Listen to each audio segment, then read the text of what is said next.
ಇವತ್ತು ಒಬೆಸಿಟಿ ಅಥವಾ ಹೊಟ್ಟೆ ಕರಗಿಸುತ್ತೆ ನಾವು ಯೋಗಾಸನದ ಅಭ್ಯಾಸವನ್ನು ಮಾಡೋಣ. ಜಾಗಿಂಗ್ ಮುಖಾಂತರ ಮಾಡೋಣ. ನಿಧಾನವಾಗಿ ಸ್ವಲ್ಪ ಸ್ವಲ್ಪ ಜಾಸ್ತಿ.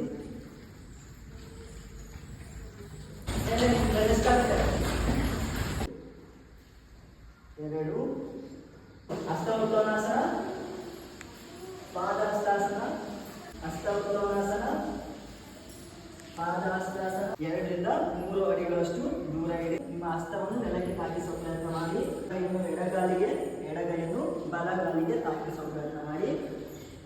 ಚಾಚಿ ಮುಷ್ಟಿ ಬೇಕಾದ್ರೆ ಇಟ್ಕೊಳ್ಳಿ. ಅದೇ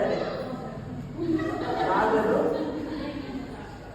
ಪ್ಲಾಂಟ್ ಅಲ್ಲಿ ಜಾಸ್ತಿ ಮೇಂಟೈನ್ ಮಾಡಿದ್ರೆ ನಿಮ್ಮ ಹೊಟ್ಟೆಯ ಬೊಜ್ಜು ಕರಗುತ್ತೆ. ಅಥವಾ ನೀವು ನಿಮ್ಮ ಮೊಣಕೈ ಮೇಲೆ ಬರ್ಬೋದು. ಯಾರಿಗೆಲ್ಲ ಇಲ್ಲಿ ಬೆಟ್ಟ ಹತ್ತಿ ಅಭ್ಯಾಸ ಇದೆ? ಓಕೆ, ಅಭ್ಯಾಸ ಮಾಡಿ.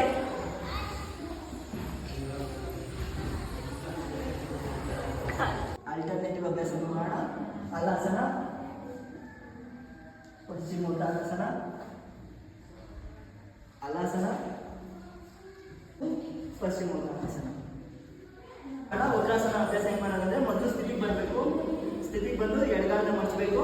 2 ಕೈನ ದೇಹದ ಬದಿಯಿಂದ ಸೈಡ್ ವೈಸ್ ತಗೋಬೇಕು ಭುಜದ ಅಂತರಕ್ಕೆ. ನಂತರ ದೇಹನ ಟ್ವಿಸ್ಟ್ ಮಾಡಿ ಎಡಗಾಲಿನ ಮಣಿಕಟ್ಟನ್ನು ಇಟ್ಕೋಬೇಕು. ನಮಸ್ಕಾರಾಸನ. ನಿಧಾನವಾಗಿ ಉಸಿರನ್ನು ತೆಗೆದುಕೊಳ್ತಾ ಕೈಗಳ ಮೇಲೆ ಹಸ್ತೋತ್ತನಾಸನ. ಉಸಿರನ್ನು ಬಿಡುತ್ತಾ ಕೈಯನ್ನು ಪಾದಕ್ಕೆ ತಾಗಿಸುವ ಪ್ರಯತ್ನ ಮಾಡಿ. ಪಾದಹಸ್ತಾಸನ. ನಿಧಾನವಾಗಿ ಬಲಗಾಲನ್ನು ಹಿಂದಕ್ಕೆ ಚಾಚಿ ಏಕಪಾದ ಅಶ್ವಸಂಚಲನಾಸನ. ನಿಧಾನವಾಗಿ ಎಡಗಾಲನ್ನು ಹಿಂದಕ್ಕೆ ಚಾಚಿ ದ್ವಿಪಾದ ಅಶ್ವಸಂಚಲನಾಸನ.